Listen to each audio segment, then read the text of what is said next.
Devin, you ready? Yeah. Alex, you ready? Ready. Jax, you ready? Let's hope. All right.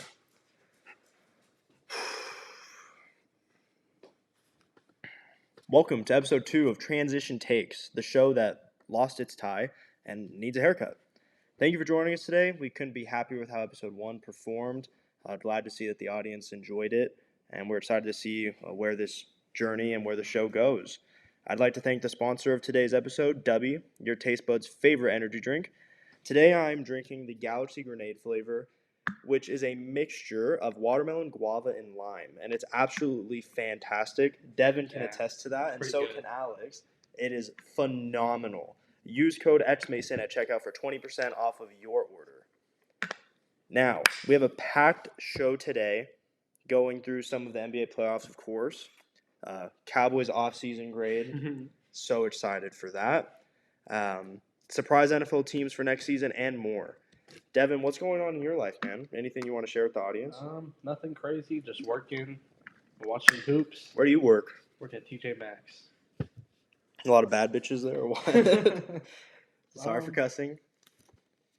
We'll say yes. How about you? What's going on? Well, just this last weekend, I went to Universal Studios with my sister Madeline. Oh, facts! Happy birthday. Facts. I am now 23 years old. The ripe age of 20. I know, it's all downhill from here. That trip was something else. Yeah, I forgot that you went up. We leave Tucson at midnight. Did you drive? Yeah, on a bus with like 50 middle school girls because it's for Girl Scouts. We leave at midnight. We get to California, to Universal at 8 in the morning. We're at Universal from 8 a.m. until midnight. 16 hours at Universal. Was it lit? No. It's about 10 hours more than anyone should be able to handle. Were you on your feet the whole time? Yes. Damn. And my smart self decided to wear a brand new pair of shoes for this venture, so my feet were just gone. But after Universal, we drive straight back to Tucson. So we get back at like 8, 9 a.m. the next day. It was fun. Madeline, if you watch this, I love you. I'm never doing it again. This upcoming weekend, I'm going to Vegas. Yes, sir. Me and Alex and one of our buddies, Isaac, we're going to Vegas. Hopefully a good time. That's actually what my birthday celebration is. But yeah, that's pretty much what's going on with me. Sounds like a sick birthday. Oh, and I have an announcement later on in the show that the only person in the world who knows it is Alex. Yeah, I have no idea what this announcement is. He should be scared, right? Oh, yeah. Me? You should definitely be scared. All right. I think we've done enough talking about ourselves. Let's get into some sports. Sound good to you? Yeah, let's go. Good. All right. So the round one so far, we're going to start off with Lakers versus Nuggets. Currently, the Nuggets are up 2-0. Devin, what are your feelings on this series so far? As a Lakers fan, it sucks to be down 2-0, but they could be up 2-0, honestly. It's this crazy part about this series. Game 1, they had the lead, and then they couldn't weather the storm after the Nuggets. I think it was late third quarter run they had. Mm-hmm. They kind of just ran away with it. But this last game, and this series, Jamal Murray hasn't even been that good. That's what's scary. That's the scary part. Jokic is going to get his. He's going to do what he does. But Jamal Murray is, I think, shooting under 40% or around 40% on the series. He was 9 of 24 in Game 2. And they are losing 2-0. Yeah, that's... But, once again, they could be up 2-0. So I think this series is going 6 at least. What about you? I would probably agree with you on it going at least 6. I picked the Lakers in 6. Do I have any confidence the Lakers are winning 4 straight? I do not. Do I have any confidence that the Lakers will win a Game 7 in Denver? I do not. My thoughts on Game 2 in specific is the Lakers let one get away. They went 10 straight possessions without scoring. As soon as AD picked up his, I want to say it was his 4th foul, and he had to go to the bench. In the third? In the third. Yeah. Jokic just did whatever he wanted. Jokic is Godzilla, king of the monsters. Yes. He's the best in the league. He's the best in the world. Jokic is something else. Funny enough, as we talked about last episode, I enjoy first things first. And Nick Wright, kind of the star of that show, agrees with you that Denver should have to relocate. Oh, I saw that. Maybe Yeah. Alex can do some editing behind the scenes and actually throw that clip in there. That'd be pretty cool. I saw But that. Nick Wright said that it's an unfair advantage, It is. just like you said last It week. is. I think a lot of my analysis on this series was correct. That Jamal would not continue to just be scorching hot. That was true. That D'Angelo Russell would not be the worst player in the league. That's another thing. He had They should have 7 won this threes. game. Yeah. So I think a lot of my analysis was correct. The outcome so far have not been there, but that's what can be a little weird about NBA playoff series is the home team's supposed to win.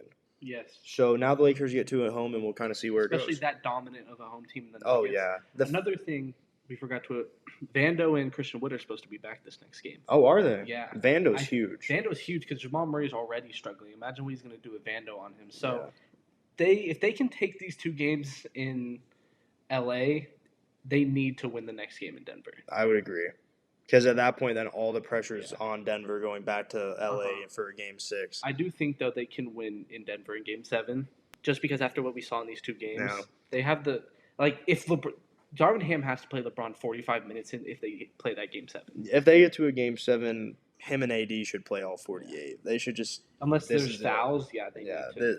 This is our last stand. Let's see what happens. Moving on to the next series.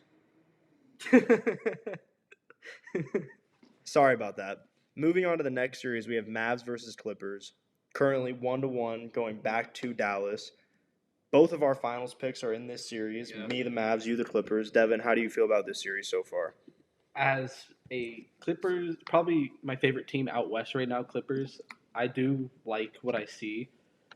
The first game, they dominated without Kawhi. Second game, it took Kawhi a little bit to get into his groove, but once he got into his groove, he looked nice.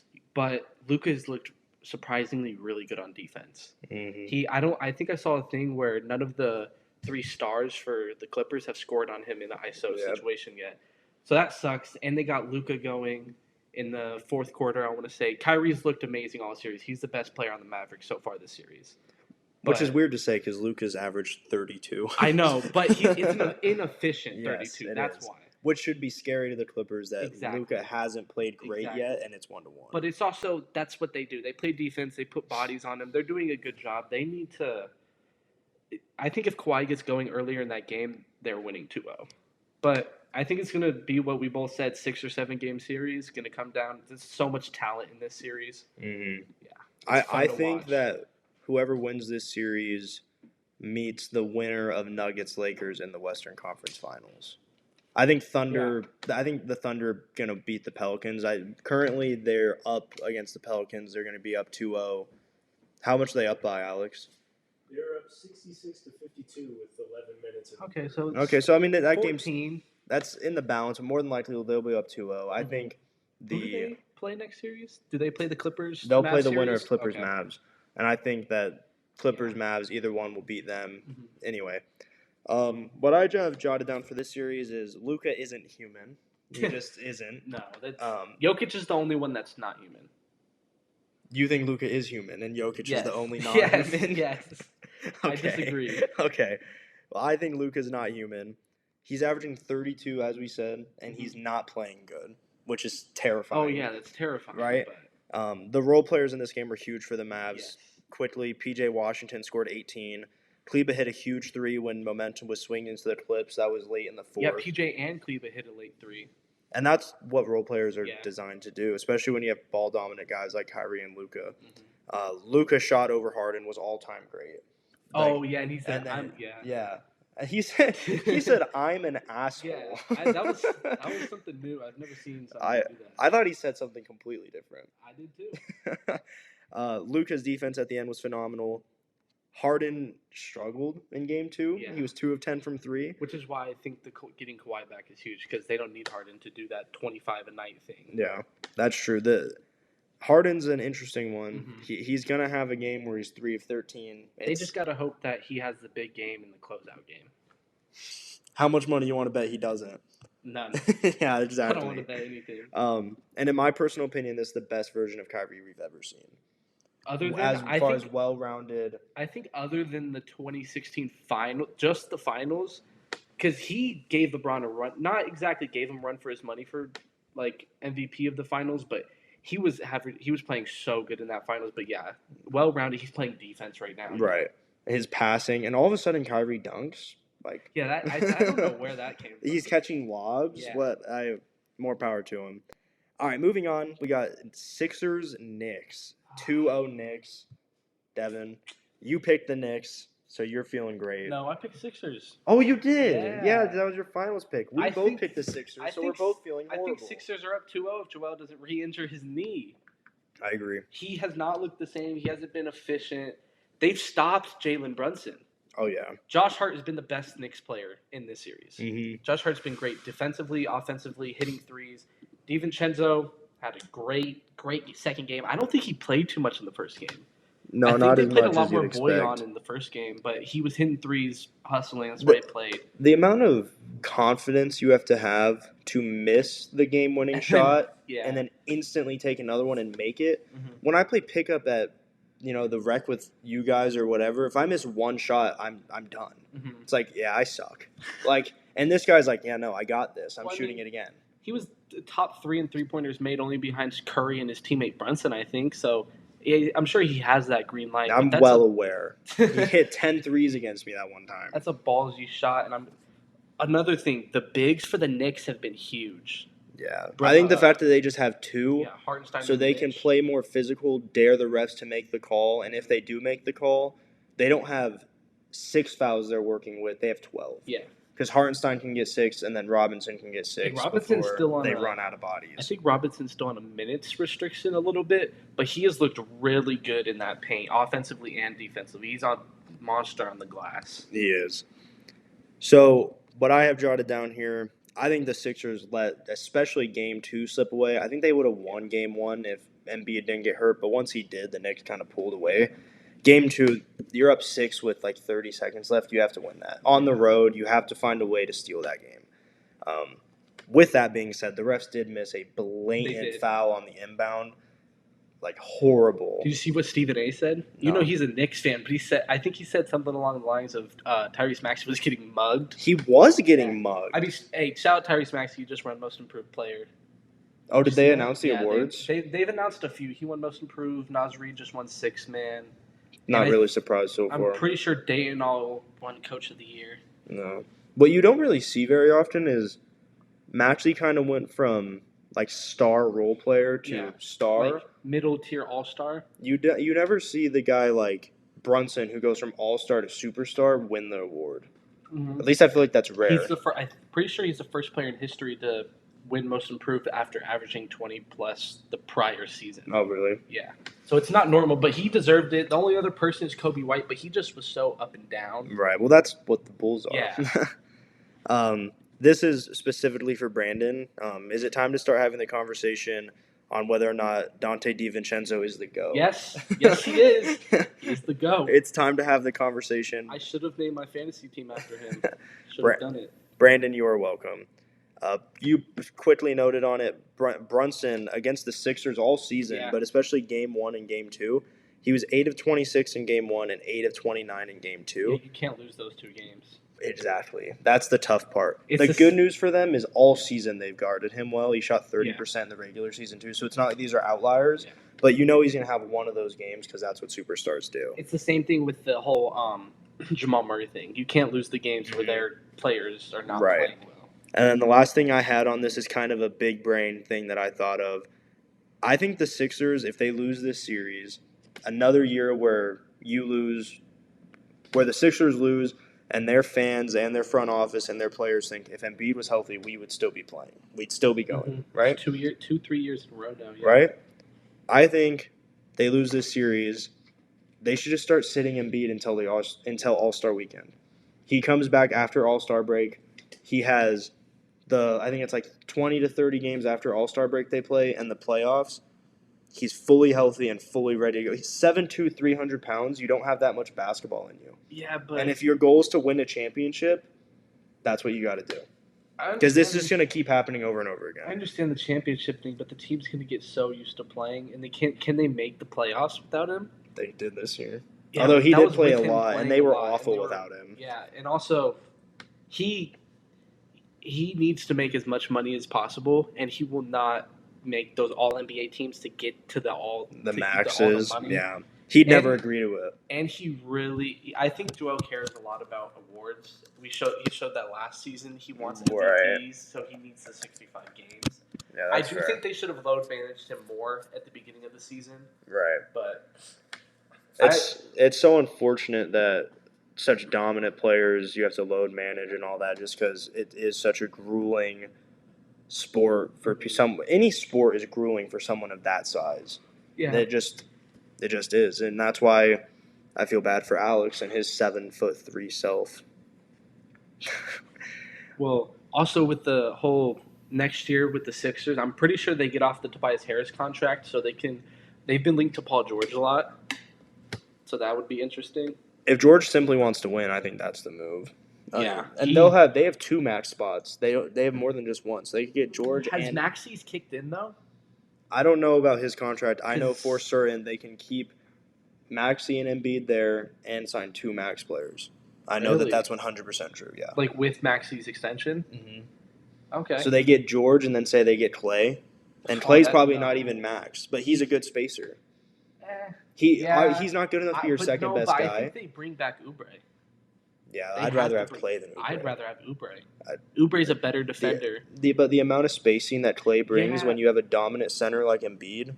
Yeah, And he then- brings yeah. spacing, but Oubre knows the team. He's the energy guy, plays defense, guards the other team's Oubre best talks a players. lot of crap. I like Oubre. Did you see the thing with him and Jimmy Butler? Mm-mm. After the game, Jimmy went under a post and added him and said, me and Kelly Oubre are fighting. And then Oubre posted the thing of 50 Cent saying, what did 50 do?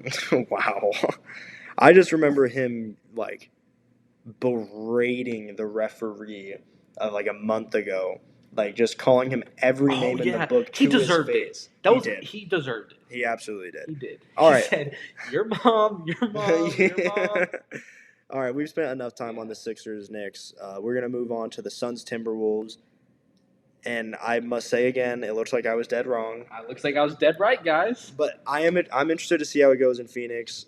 I'll let you have your moment to glow. How do you feel about the series so far? Great. Anthony Edwards didn't even have to score. Him or Cat didn't have to score this last game, but I think they combined for 27. They had such a big imprint on the game, though, without scoring. Anthony Edwards is making all the right plays. Cat got in foul trouble early, but when he came out in the second half, I think he had like 6 free throws in the third quarter.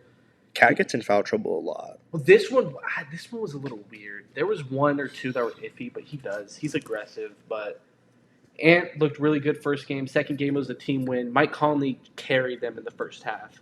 What a Vintage weird, Mike Conley what a back. weird sentence in 2024. Yeah. I'm definitely interested, like I said, to see how it looks in Phoenix. Ooh, one more thing, sorry.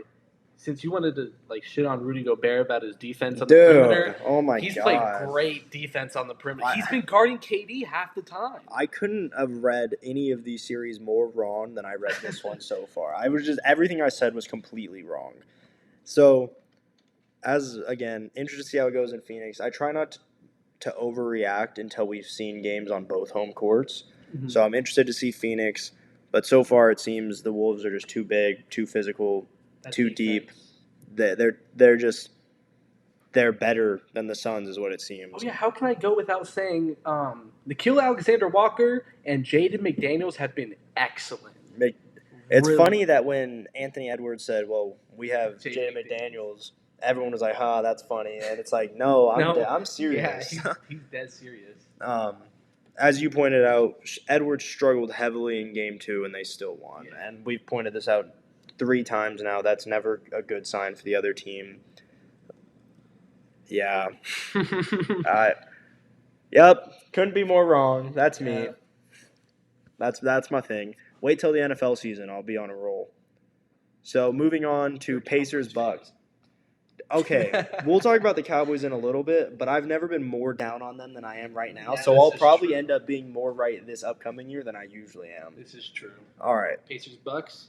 I'm actually pretty right on this one. I'm kind of right so far. I won't have a lot to say. I haven't watched this series a lot. I've been either busy or just haven't cared to turn that game on. Mm-hmm. All I know is Damian Lillard has been doing really good in the first half and nothing in the second half. Yeah, which is interesting. He scored 8 total second half points. Yeah, in the series. Which is First interesting. game, he didn't score any, but luckily he had his team What do you think around that is? Do you think that's I think him it's being coaching. old, No, coaching? I think it's coaching. Doc Rick Rivers Car- not adjusting? No, and Rick... yeah.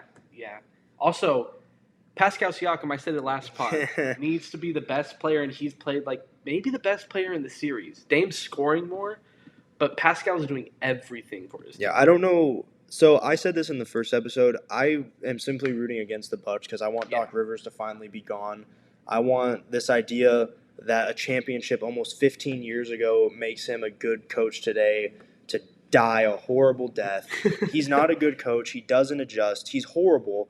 And the fact that they fired their coach when they were like the second seed in the East to hire him, it is just – Well, I don't know who he has a deal with to keep getting these jobs, but it needs to end.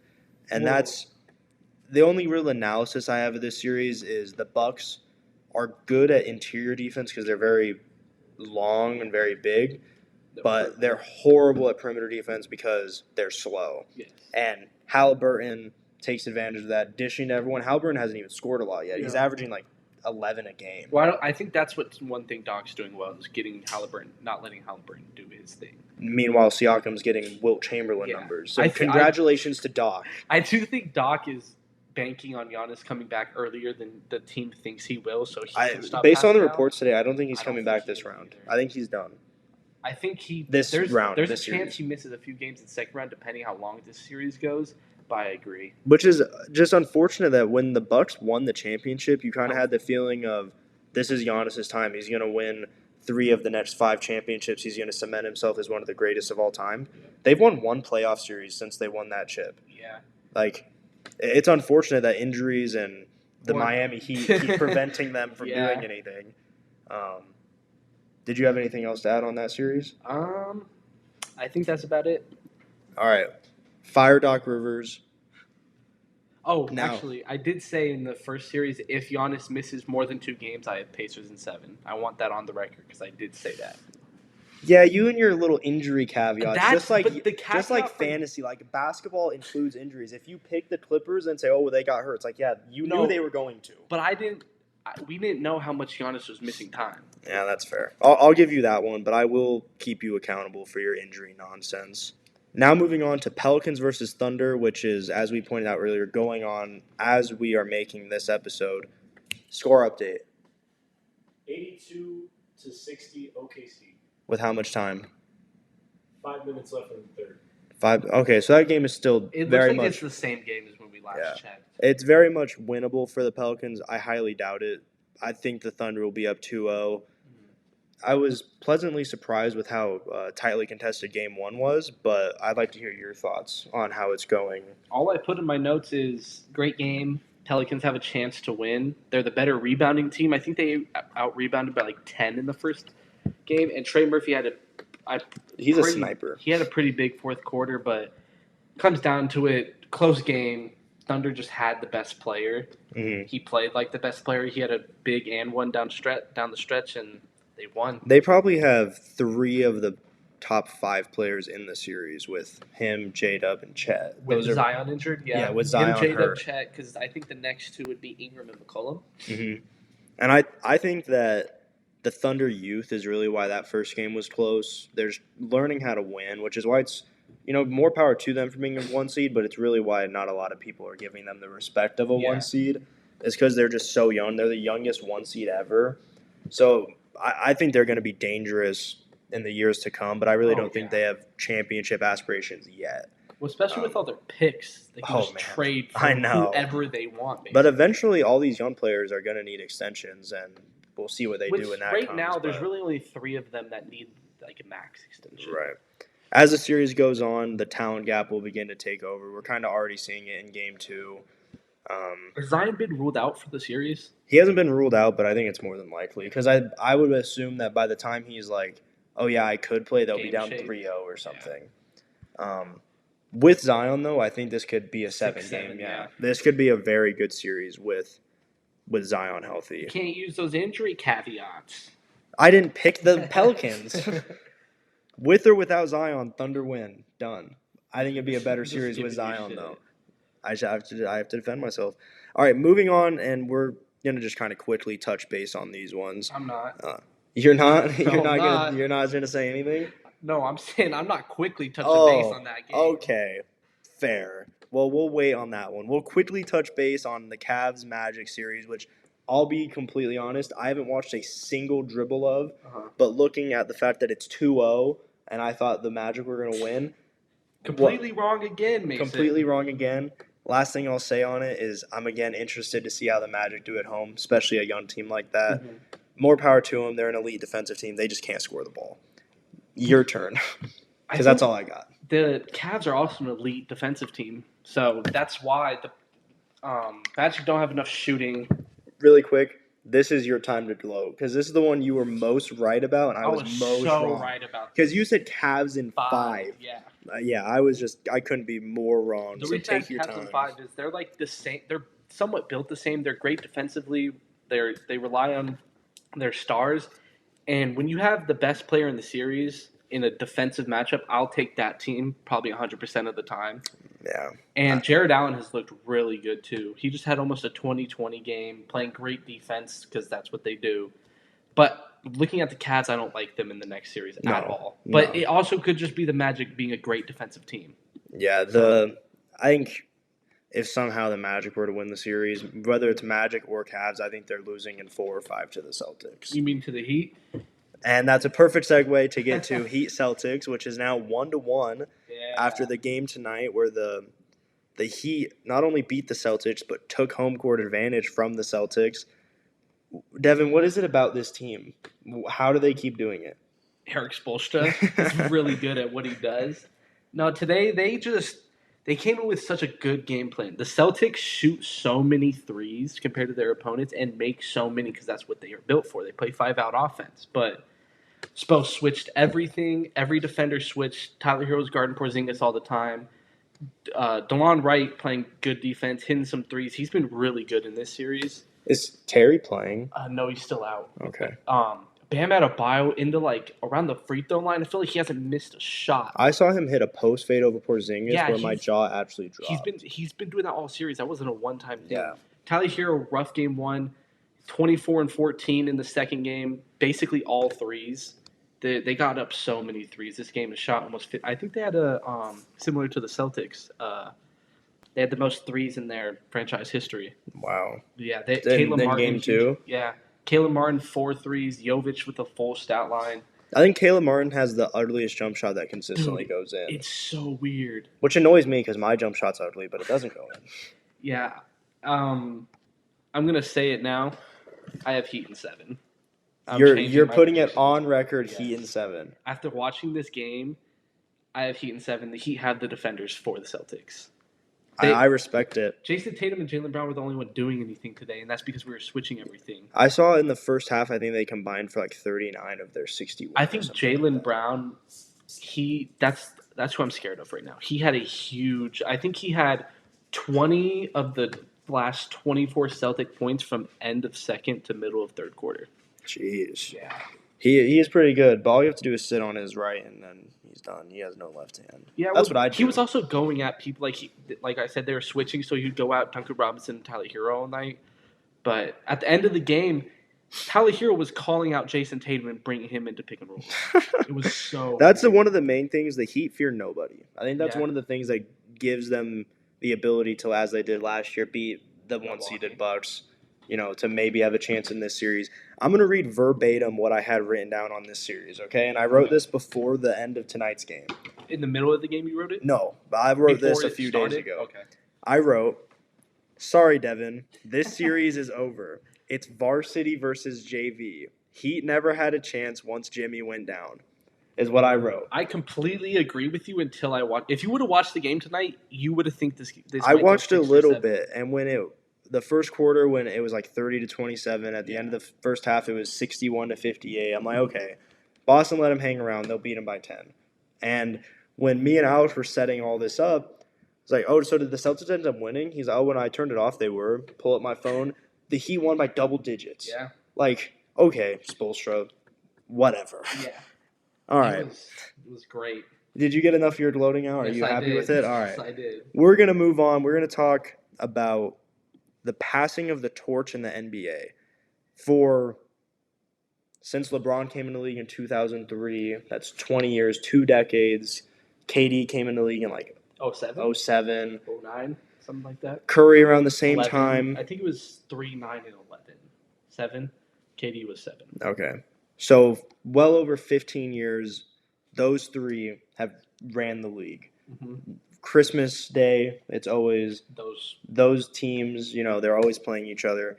And the question here is this playoff showing that we are officially in the time of passing the torch to where they will no longer be the focal point of the league, where the young stars start to take over, the Anthony Edwards of the world, that sort of thing? And if you're okay with it, I'm going to lead this one. Mm-hmm. Go ahead. And I think that the answer is a definitive and absolute yes. Right now, LeBron's down 2-0 to the best player in the world, Jokic, who's older but still considered one of the younger stars. Yeah, just because 30, he did take a while to come on. His game should translate. Anyways. Right. Steph missed the playoffs entirely. KD is a 6 seed that's down 2-0. So KD's down 2-0 to one of the people who we think will be the face probably of this new era, and Anthony Edwards. And then at the same time, you have Shea and the Thunder, who are just riddled with young talent. Tatum, a superstar in his prime in the Celtics, as I mentioned earlier. Jokic in the Nuggets. Embiid in the Sixers. Giannis in the Bucks. Brunson, who, if not already, is going to be a superstar. Yeah. Wemby could end up being the best player ever. All of these young stars who are here and ready to take the torch. And then the other stars of the era with LeBron and them, Russ, Paul George, Kawhi, Harden. Funny that all 4 of them are on the same team. Jimmy Butler, no offense, just older stars who are seeing the end of their prime with all these young guys coming up. I think this is 100% a passing of the torch, especially if LeBron and KD do get eliminated, where we're going to have 3 whole rounds of basketball with none of them involved. Yeah. Which I can't remember the last time that was a thing. Because last year LeBron made the Western Conference Finals. KD and Steph made second round. Right. So I think it's and Jimmy clear. Made the finals. I think it's clear that there is a passing of the torch, and I think the NBA severely mishandled the passing of the torch by riding LeBron, Steph, and KD too long, to where the casual NBA fan isn't going to know Anthony Edwards is that guy, Shea is that new guy, to where, LeBron's not playing on Christmas, I'm not watching. Yeah. I think they mishandled that very badly. So when you say passing of the torch, are you talking like right now or just in a few years? I'm talking right now. I will agree with Steph because I don't think he's leaving that franchise, and that franchise is in shambles right now. The KD's 50-50. Just that team's so talented, but I don't trust them, especially after seeing the defensive team. I don't think LeBron's done. The other 2 can pass the torch. LeBron is not passing that torch until he's done. He's putting up 30-point triple-doubles every other night still in the playoffs. His team, like we said, I don't think any of them ever win another title unless they're on a team with one of those younger stars that is they're no longer the bus driver. I think that time. I think LeBron has maybe one more title in him, as long as he keeps this somewhat of a core together. This team can make the finals. They just have to find a way around the Nuggets. And if they can get, that's the thing, man. If they can get. How many players could you have said that about during LeBron's prime? The Paul George Pacers, the DeRozan Raptors. They could win a title if LeBron wasn't there, but guess what? LeBron was there, and Jokic is there. Yeah, but the Denver Nuggets look a lot more mortal this year than they did last year. That's true. And like we said, they still have a chance at winning the series. That's why I agree. Steph done. KD's probably done. I don't think LeBron's done. LeBron's too great, and he will get, if he needs to, leave the Lakers in 2 years to go to a different team. I think he will. I think he'll end up, and it's kind of how business works. I mean, look at the Patriots. For the last 5 years, most of their employees are just Belichick disciples. It's just kind of how sports works now. But I think LeBron's going to go to whoever drafts Bronny, which is unfortunate, but I think it will. I agree to it, as it depends on the team, though. He's not going to the damn Pistons, or he's not going to the Wizards. He'll go to like a contender type of team. But don't you think that in LeBron's mind, when you're that great, if you're on the team, you say this can be a contender. Like the Pistons will have a bunch of cap space. They suck. You draft Wizards, the Wizards with Hey. Jordan, they don't have cap space like that. Jordan Poole's taking up cap. Kuz is taking up cap. That's true. That's. I think the Wizards would be the only one I Or would there's agree with teams you like with. there's teams that you can't like. Say he gets drafted by the Suns, he can't go there. That's true. There's teams that he can't. I think there's a select teams LeBron has in mind. I think Cleveland. I think Miami. I think the Lakers, of course. And Philly. No, Spurs. The Spurs would be interesting, but Philly, absolutely. They have two, like we talked earlier, they have two match spots. Only reason I It's don't think absolutely Philly is possible. because that was a whole thing a few years ago. It's of course a possibility. I don't see Philly drafting Bronny though. Yeah, I doubt it. Plus, I don't know if LeBron wants to go to a team where he's clearly not the best guy. Like, No, undisputedly but he's not. wanted Anthony Davis to be the best guy. He's just had to be the best guy. Him on that team would be nasty. Quick back to that series, AD has been phenomenal. Yeah. Which, more power to He's him. played with Jokic. He's taken Jokic out if you just do stats for stats. What's crazy is that Game 2, and we're kind of getting on a tangent here, but Game 2 felt like Jokic was human, and when you look up, he had a 30-point triple-double. And it wasn't it efficient? Yeah. That's why it's scary. And that's why he's Godzilla, I'm telling you. All right, we're going to move on. We're going to talk a little bit of the NFL draft. I'm going to hand this off to you and let you lead this one. We each have 3 teams that we're going to talk about. Devin, what's your first team? I'm going to be talking a little bit about the Raiders. So the Raiders are very interesting because they ended the year pretty hot when they fired their coach. You got Pierce. Yeah, and got Pierce. That happens a lot, though. Be careful buying into that. But also what happens a lot... Especially when they hate the guy, because they hated McDaniel. Yeah, but the thing with that is the interim head coach usually doesn't stay the next season. That's true. And he's staying. The defense loves him. They have Max Crosby and Christian Wilkins on that defensive line. That's not fun as an opposing quarterback. They have Minshew, who I think can be a okay starter. And I think he's a good gap guy. Yeah, that's what I'm saying. I think they draft a Penix in the draft. Mm-hmm. And he comes So in. that's your pick. You think they're going they're going Penix or Bo Nix. I think Bo Nix should go to the Broncos, but I think Penix will go to the Raiders. And maybe it's like a thing with the Ravens, how they did with Lamar. They bring Penix on at the end of the year and let him finish out the year, play the playoffs through instead of Minshew.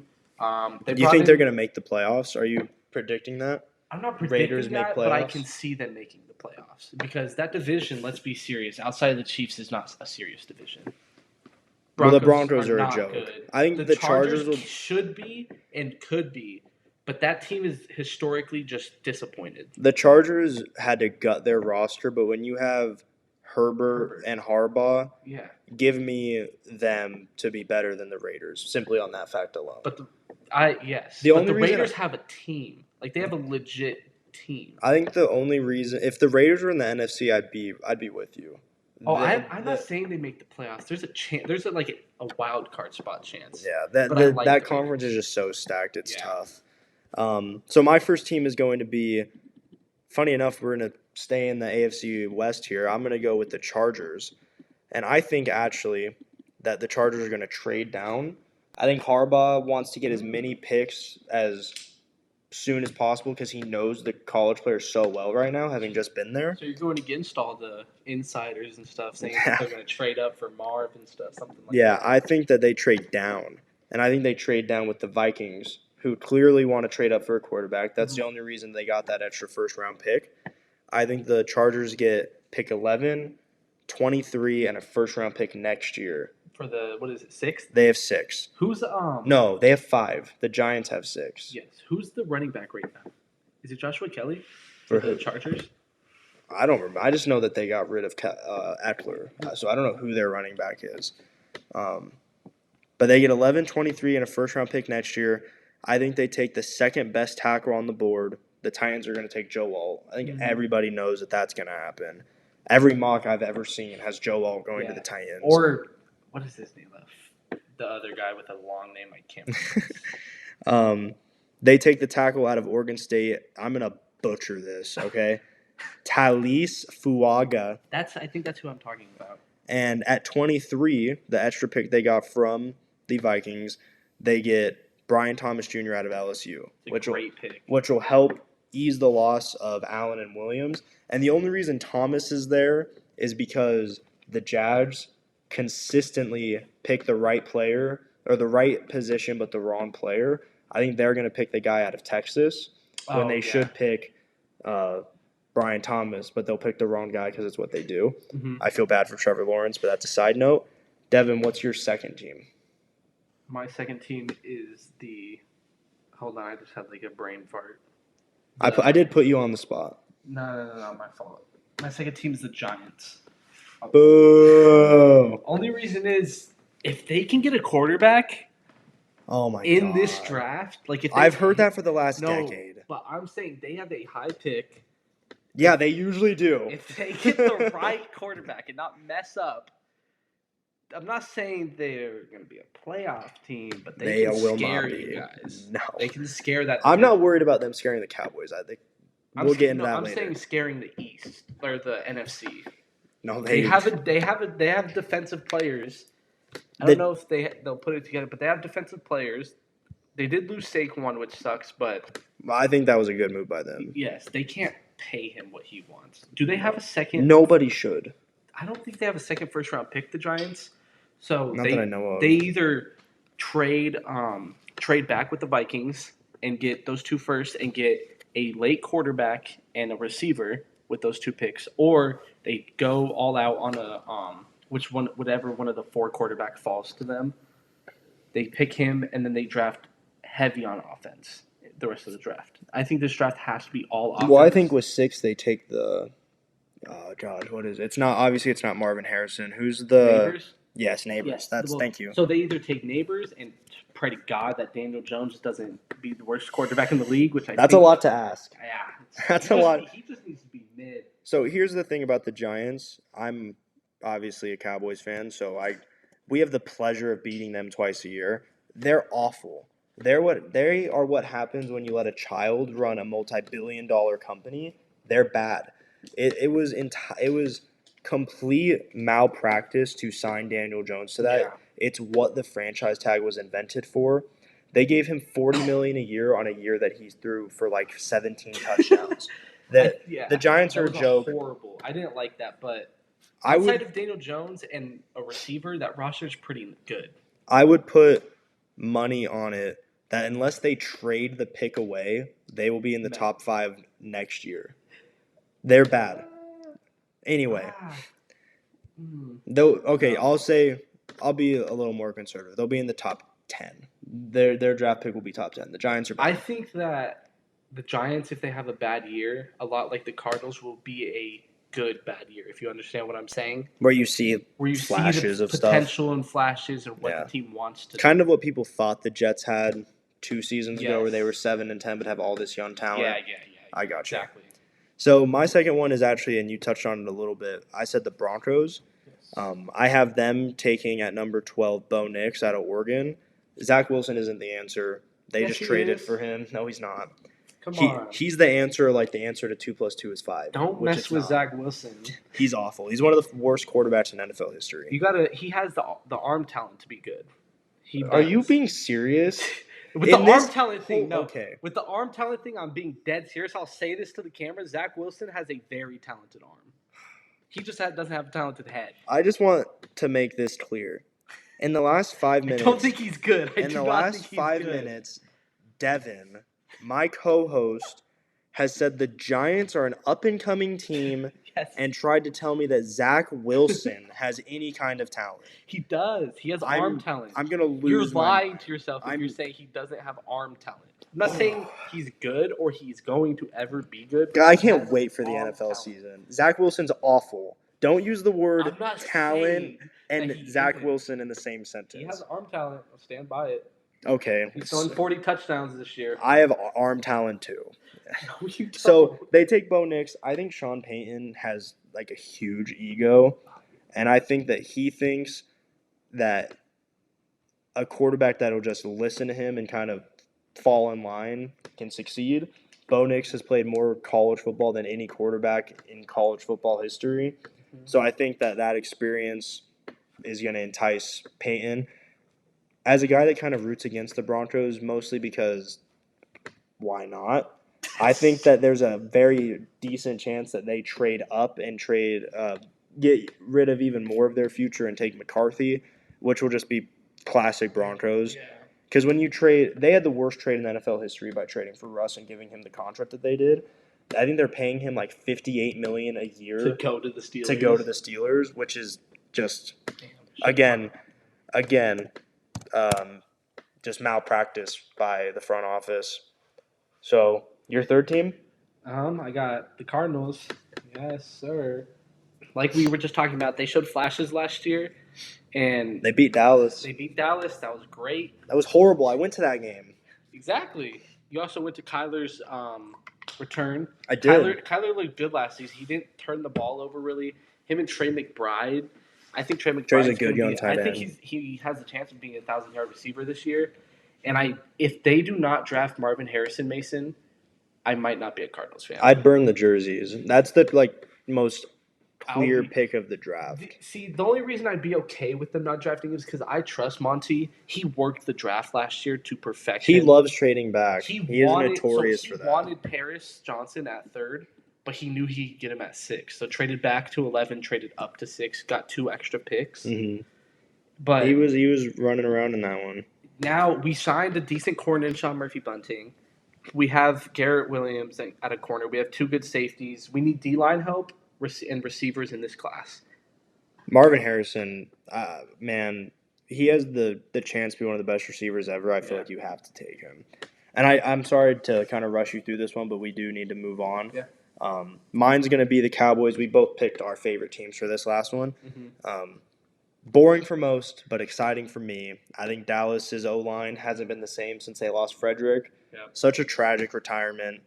Jason Kelce showed that an elite center can change life on offense. I think it's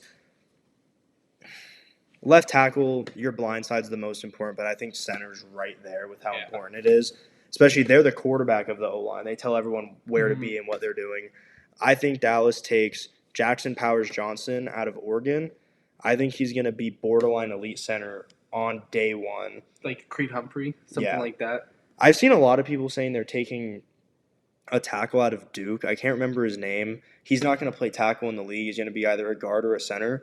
I don't know why they would do that if Jackson Powers-Johnson is there. He's the clear cut, in my opinion, who they should take. If he's there and they don't take him, I'll riot. Although, to be fair, I was mad when they took Micah in the first round. Really? I wanted Micah that year. I wanted Surtain so badly that when he went to the Broncos, I kind of just threw my hands up and gave up all hope. More power to Dallas, though. They did trade back when they traded back, I think, with New York, the Giants, which, again, gotta love the Giants. Why did they do that? They traded back and they ended up with Micah, which is awesome. We'll get more into Dallas later, but yeah.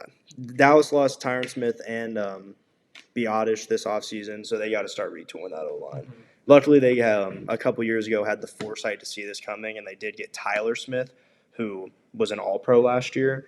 So they just got to keep retooling that line. I think the O-line is the most important position group in the NFL. Why don't they just keep drafting T. Smiths all around their line? I mean, they probably should do that. It's probably not a bad idea. So I think we got all 6 done. Neither of us are really draft guys, so it's not something we're going to go overly into. Heavy. But yeah. All right. Really quick before we get on to the next topic, we just got a score update from Thunder Pelicans. Thunder are winning that game. It's like 104-82 or something like that. 20-point game. Yeah, so they'll be up 2-0 going back to New Orleans. Mm-hmm. Next question, and we'll let you lead this one. We got, what will be the surprise team of the NFL, positively or negatively, in 2024? I got positively the Titans. Will Levis showed flashes of being a good quarterback last year. He has a big arm. His first game was 3 touchdowns. Who's their coach now? Oh, I have it right here. Brian Callahan. He was the Bengals offensive coordinator, which is another reason I like the Titans, because he produced one of the top offenses 3 years in a row or something like that. I'm sorry the face I just made. It is delicious. I got a bunch of powder because I'm at the bottom. Still shout out W. Use code X Mason. Sorry about that. No, you're good. But he produced one of the best offenses in the last 3 years with the Bengals. He's worked with elite quarterbacks, Stafford. He worked with Peyton Manning. He worked with Burrow, of course, and then Derek Carr's 4,000-yard season was with him as a quarterback coach. They lost Derrick Henry, which I think is a good thing for them. They brought in Pollard. He's more of a dynamic. He's a pass catcher type. He's more dynamic than Derrick Henry. Yeah. And they have Tajay Spears that they Spears that they drafted And last then- year. He showed flashes. They beefed up their interior O line and D line. They're gonna get Joe Alt. They're gonna get Joe Alt in the draft. It's lock it in. Right. No reason not to. They brought in Awuzie from the Bengals. He just came off an injury. He's a little old, but Bengals South.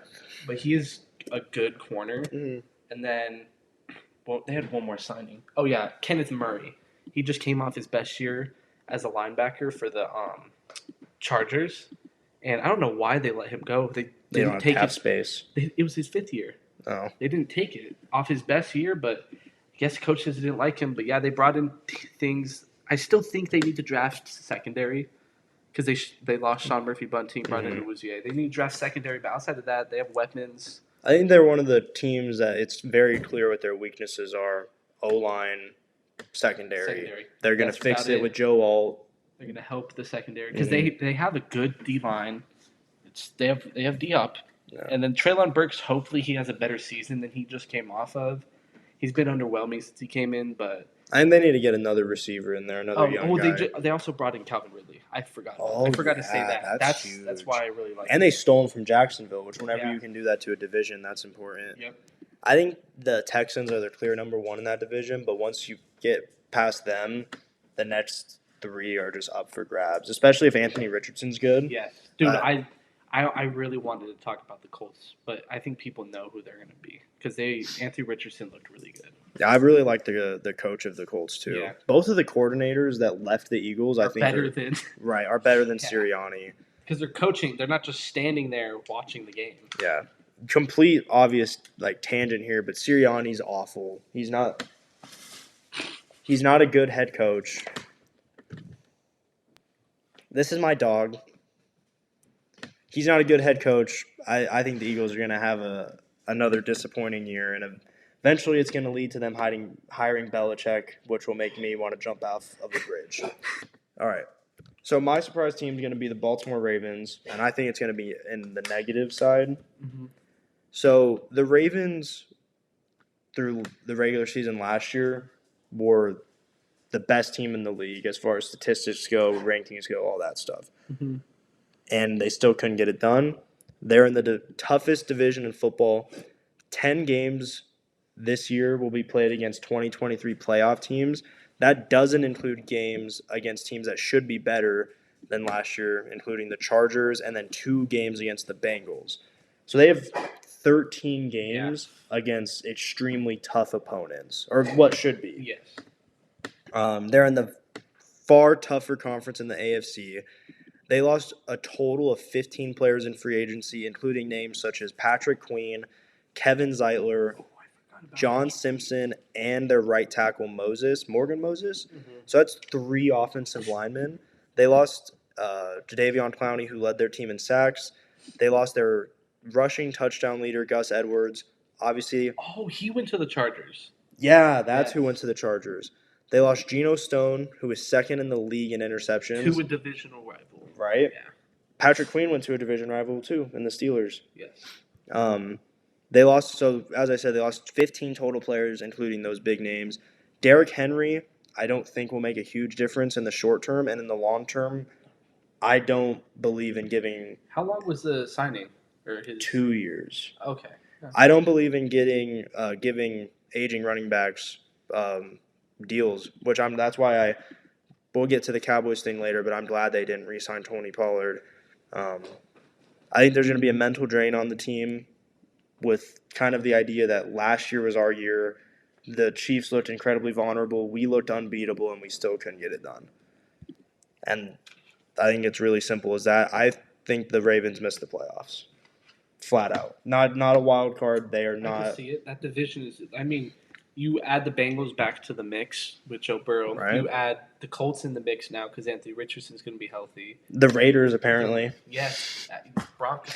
You add what team am I thinking? Maybe the Chargers to the mix. Mm-hmm. The Steelers are going to be in the mix always. The Steelers were 10-7 with some of the worst quarterbacking in football. So whether it's Wilson or Fields, if they're just average, if they're just competent, then it's an upgrade. I think the Ravens have a very disappointing year. I agree, honestly. You ready for the fun one? Yeah. The one I've been dreading all week. It's all right. I got my tangent. Now it's your turn. All right. For the last subject of today's show, we're going to talk about the Dallas Cowboys offseason. And this is where my elbows hit the table, and we kind of break this down into a couple different categories. First, we have player retention. They lost, and bear with me for a second, Leighton Vander Esch, he retired. Trent Williams is a dirty player, side note. Michael Gallup, they cut him. Tony Pollard left. Tyler Biotish left. Tyron Smith, Dorrance Armstrong, Dante Fowler, Neville Gallimore, Jonathan Hankins, and I'm going to butcher it, Noah Igbonhengi. Noah. That's who they lost. Yeah, and probably Stephon Gilmore eventually. I think he's going to the Panthers, I heard last. Back, right? Probably. And they kept, and don't bear with me on this one, Chuma Adoga, Trent Siege, Jordan Lewis, which I actually really like them keeping him, and Rico Dowdle. Hey, they got Eric Kendricks. Right, I'm going to get to their acquisition here in a second, which will be another short list. Back. Yeah, this is just the players that were on their team, whether they lost them or kept them. And I'm going to read completely off my script because I want to make sure to get all of this out. Dallas hasn't been big spenders in free agency since they signed Brandon Carr to a 5-year, $50 million deal in 2012. So it's which was a bad contract. So it's no surprise that they were not big spenders this offseason. Dallas is a draft and development organization, and I am on board with that. Here lies the issue. They aren't re-signing their players. They continue to sit there with their hands firmly planted beneath their ass, not signing their players. You know Lamb is elite. You know Parsons is elite. Why are they not paid? There was a press conference today where Jerry said, we want to see other leaves fall. So you want to wait for players who are worse than CeeDee Lamb, such as Amon-Ra St. Brown, who got paid today the most guaranteed money of any receiver in NFL history, $77 million. He's worse than CeeDee. CeeDee's price just went up. You want to wait for Brandon Ayuk to get paid, who's worse than CeeDee. The price tag will go up. What are we doing? Parsons is, I'm just going to say it because it's my opinion, the best defensive player in the league. His price tag is only going to go up. And they're sitting there doing nothing. Dak has no extension. I can understand that part. I get it. Agree with that part. I get it. They want to see what happens. They don't want to lock in to $60 million a year for a quarterback. They don't know if he can get the job done. I completely understand that part. But the fact that Lamb and Parsons are not extended and they continue to just let the price go up, theme of today's show, management malpractice. It's horrible and it's unacceptable, and I'm sick of it. Okay, moving on. Yep, said all that. One of the worst things that happened this offseason was when Jerry Jones said, we're all in. We're all in. Yeah. We're all in, baby. I mean, it seems like it. What does all in mean to you, Jerry? Does it mean bringing back Trent Sieg? No, that's not what all in is. Okay, now to player acquisition. Wait, did you mention CJ Goodwin? For the back? No, but that's a good one. He's a great special teams player, Mason. Thanks, Devin. That makes it all better. Silver lining, man. My man. Yeah. All right. So I gave them a C for player retention because I think getting rid of Gallup was a good move. Not re-signing Tony Pollard was a good move. Tyler Biotish, I get it. Tyron Smith, I get it. Armstrong and Fowler were mostly rotational pieces, and they both went to Washington. So they just wanted to play for Quinn. I understand. Losing Jonathan Hankins is a big deal. He was our only guy that could stop the run last year. My issue is they're not re-signing their stars. You know they're elite. Get out the checkbook and make it happen. Before they go up. Before it goes up even more. Yeah. You could have signed CD an offseason ago for 4 years, $70 million. And now all of a sudden it's going to be 4 years, amazing. $130. Yeah, that would have been a crazy contract. All right. Player acquisition, they signed Eric Kendricks, like it. Royce Freeman, okay. Diggs and Overshown are going to be back from injury. That's what we got. That's the list. So they signed 2 players, and they're getting 2 players back from injury. Who'd they sign outside of Kendricks? Who'd you say? Royce Freeman, he's a running back. Oh, that's right. Yeah. Diggs and Overshown will be back. Unfortunately, Diggs, corners, usually it takes a year for them to be back to themselves after the injury he suffered. And Overshown has never played an NFL game, so we don't know if he's going to be good at all. I touched on it a little bit, but I want to get into the bright notes because I like to be positive. I love that they did not give out the bad running back contract. Cough, cough. Thank you, Eagles. I like the cutting of Gallup. That the freaking ACL tear against the Cardinals ruined him. I love keeping Jordan Lewis, who's been an elite slot corner. I like that Quinn is gone. He was a good defensive coordinator, but when you're in a conference with San Francisco, you can't prioritize having small linebackers like Quinn did. I understand wanting to be fast, but you have to have size to not get pushed around by San Francisco. And at the end of the day, in the NFC, San Francisco is the bar. Mm-hmm. That's the bar that you have to try and hit and that got to try and run through. So overall, I give the Cowboys offseason an F because them not re-signing those 2 players is unacceptable. Everything else I understand. I understand not signing a whole bunch of players. It's not what they do. It's not what they've done for the last decade. I understand not re-signing Dak. I completely get that. I don't mind the players they lost because I understand a lot of why. But not re-signing Lamb and Parsons is just malpractice because the price will just continue to go up. And then we're going to hear Steven and Jerry say, oh, we can't sign this guy because we're paying Micah and CD. It's like, yeah, you could be paying them $15 million a year less if you would have just paid them when you should have. Mm-hmm. And that $15 million a year would have allowed you to sign this guy. So don't give me your excuses. That's the end of my rant. Thank you for coming to my TED Talk. Devin, do you have anything to add? I did have them at a C, but I forgot they haven't re-signed those 2 yet, so I will move it down to a D. I think it can go up to a C as long as they draft right because they have to go O-line with that first pick. That first pick needs to be O-line or with their second pick I have wide receiver or linebacker. Yeah, and they only have 4 picks in the top 150. Yes. So not only are they losing all these players, but they don't really have the draft capital to gain it back. With those 4 picks, I have them taking O-line first, receiver or linebacker second, running back third, and then whichever of receiver or linebacker they don't take, they take with that last pick. I think it's very clear that the first 2 picks need to be O-line and receiver. Yes. But I also think there's a linebacker that falls, I think you take it. There's a chance that their second-round pick – I don't know. The quarterback class is so top-heavy and so many are going to go in the first round that if you're taking one in the second round, you're taking the 7th best guy. Mm-hmm. But I think there's a chance they take a quarterback. I mean, you're not extending back. You have to have a plan. 4 quarterbacks into the season? They might just run with Lance. I don't know their obsession with Cooper Rush. He won some games, bro. I know, but the defense gave up 17 points a game in that stretch. But yeah, I basically just wrote they brought in Zimmer for DC. He should be a good DC. That's all he does is no defense. His defenses with Minnesota and Cincinnati were always very good. Yeah. They were always disciplined and were great at stopping the run. 2 things that Dan Quinn's defenses have been bad at. He brought in Eric Kendrick, who knows the defense and is a vet that can get the guys He took less money. Yeah. He was supposed to go to San Francisco. Yep. If he would have went to San Fran, bro, that would have pissed me off. I'm very sick of their Avengers squad, but that's coming to a halt. They're already showing Ayuk's probably going to leave. The Cardinals are ending it. So something we've learned in this episode. No. That was me being. Devin is obsessed with mediocre teams and players. Zach Wilson is his Superman.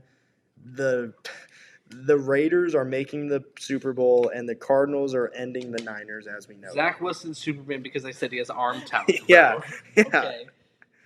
The thing that sucks is they don't have cap either. They have like $5 million right now. Last I checked, and I think they were Dallas? negative. Yeah. The reason is because they won't. If they were to I know. re-sign their players, if they re-signed Dak, CeeDee, and Micah, they'd automatically clear up like $36 million. Because then you push the money back. Yeah, I don't know. I'll go D. Can go up to C if they draft right, but they're. I'm gonna go F. Hey, they re-signed their long snapper. Yeah, Trent Siege. Yeah. I'm gonna go F minus, and it can go up to an F if they draft right. The not re-signing CeeDee and Micah is unforgivable. When's that deadline? I have no idea. If they re-sign CeeDee and Micah this offseason, and Micah is $35 million a year or less, and CeeDee's $30 million a year or less, then I will print a retraction. I'll retract everything I said, and I'll give them an A. Dude, these contracts are crazy. They are ridiculous. The contracts you just said used to be quarterback contracts. Yeah, and it's just gonna get higher and higher. I mean, I guess it makes it more entertaining. It's truly and remarkable. It can stop the super teams. Yeah. Well, the cap will just keep going up as the league gets more valuable and the teams get more valuable and more money. I'm sure if you ask the elite quarterbacks of 10, 15 years ago who were making $10 million a year, and they're like, holy crap, I was born 20 years too early. Yeah, like they're making the amount a second-string corner makes. It's pretty crazy. I'm actually curious. What are we looking at? I'm looking up Peyton Manning's last contract. Oh, bro. His I'm average. gonna guess 15? 19. His average salary was $19 million a year. And then that's insane. Peyton Manning, a top 3 quarterback of all time, and all of a sudden Jalen Hurts is making $50 million a year. What? I didn't like that signing either. Well, of course not. He's mid. Incredibly so. I don't. Oh, should we? No, we could save that for next pod. Oh, I love that. I love cliffhangers. I'm a Marvel fan, so dude, I like some Marvel. A post-credit scene. I bring a bag of candy specifically for the post-credit scene. I save it for the whole time. Who's your favorite Marvel character? Spider-Man. Let's go. Yeah. Did you have the Spider-Man blanket? And the underwear. Spider-Man's my guy, man. Which one's your favorite? Which of the 3? Bold take, Andrew. The amazing. I like it. Those aren't my favorite movies. Yeah. My favorite movies are the Tom Holland ones. Of course. But my favorite Spider-Man was Andrew. It's hard not to pick. Because he was also the best actor. I think he was the best Spider-Man, but it's hard not to pick the one I grew up on. Toby? Even though he's probably the worst. Toby's a savage. Have you ever seen that video of him cussing out the paparazzi? Yeah. That makes me like him more. I know. Lie. I saw that. I'm like, yeah, he might be my favorite now. I can respect. Honestly, I can respect any of the 3 answers. Yeah, I like all 3 of them. There's nothing wrong with. Can I just tie all 3 of them? We're gonna tie him up. Okay. All right. Well, that's all we have for sports today. Devin, do you have any kind of last comments, thoughts? Heat and 7. Heat and 7. That's what you're gonna end on. I respect that. Heat and 7. That's gonna be the end of today's episode. Thank you so much for tuning into the first episode. It had the most likes of any video on the channel. We have the producer in the back. What? You forgot your announcement. Oh Yeah, my dude!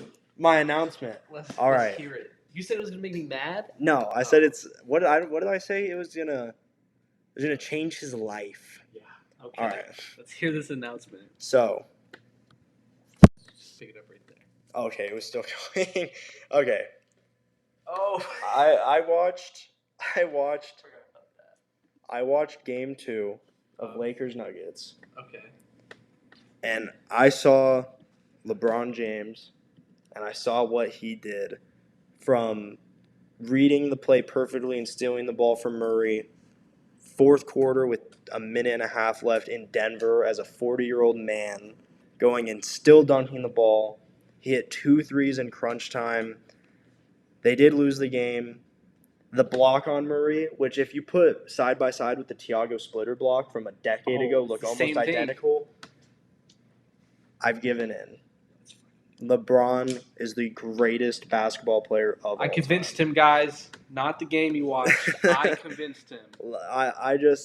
I'm done denying what my eyes see. LeBron James, he's the greatest of all time, and that's my no. announcement. Don't say the GOAT. I don't want to hear the whole thing. I want to hear LeBron is the GOAT. LeBron James is the GOAT. Let's go. I won the argument last time. I concede last week's argument.